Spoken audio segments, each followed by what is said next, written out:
কৃষ্ণনগরের মল্লিকপাড়ায় শুরু হলো পিঠেপুলি উৎসব। ৯ নম্বর ওয়ার্ড তৃণমূল কংগ্রেসের পরিচালনায় এই উৎসব চলছে।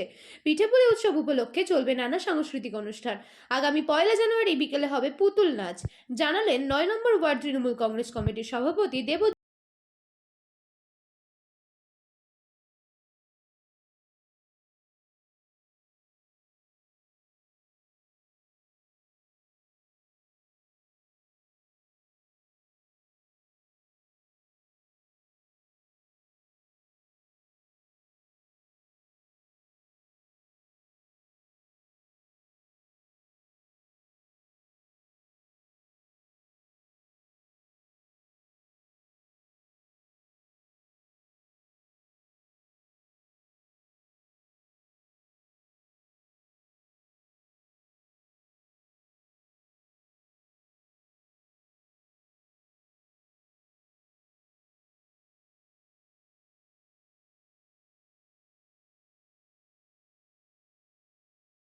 দিনে আমাদের তো এটা মেন কথা। আমরা ৩ বছর ধরে এই পিঠেপুলি উৎসবটা করছি।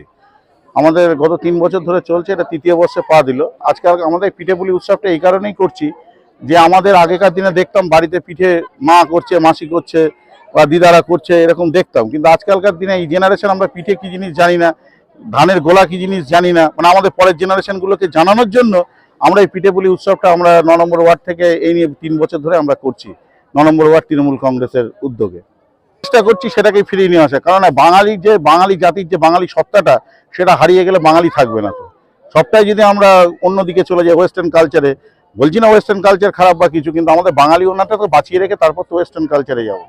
আমাদের এটা ইচ্ছা আছে প্রতি বছর কোনো না কোনো জায়গায় করা, যাতে সব জায়গায় মানুষ যাতে পায়। এটা হয়তো আগামীবার এখানে করবো না, আরেক জায়গায় করবো, কিন্তু ঘুরিয়ে ফিরিয়ে আমরা পিঠেপুলি উৎসবটা করতে চাইছি। এখানে সবটাই বেশিরভাগই পিঠেপুলির দোকান, অন্তত ২০-২২টা স্টলের মধ্যে মানে ১৯টা ১৮টা ১৯টাই পিঠেপুলির স্টল আছে। আর ওই ২-৩টা আলাদা স্টল আছে, রোল টোল বা চাউমিন এসবের স্টল আছে। আমরা এটাই বার্তা দেবো যে আসুক, দেখুক, এবং আমাদের যে লোক সংস্কৃতি। এবং আর একটা বড় ব্যাপার হচ্ছে, আমরা সেই সব হারিয়ে যাচ্ছে, সেই জায়গা থেকে আমরা এখানে পুতুল নাচ এখানে আছি, পুতুল নাচও আছে। ১লা জানুয়ারি পুতুল নাচ আছে, ৫টা থেকে ৭টা পর্যন্ত এখানে পুতুল নাচ হবে। সেটাও একটা দেখার মতো জিনিস যে পুতুল নাচের আমরা তো হারিয়ে ফেলেছি, সেই হারানো সংস্কৃতিটাকে যাতে আবার ফিরে পাই সেই চেষ্টাটা করা চলছে।